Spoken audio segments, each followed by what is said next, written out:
হাতে আমার নেশার বোতল, চক্ষু দুইটা লাল, কার ঠোঁটে রাজ পরশ পাইয়া হয় প্রিয়ার সকাল।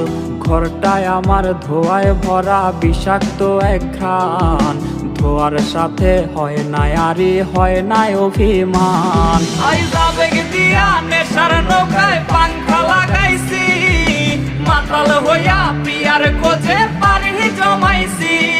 আইজ আবেগ দিয়া নেশার নৌকায় পাংখা লাগাইছি, মাতাল হইয়া প্রিয়ার খোঁজে পানি জমাইছি।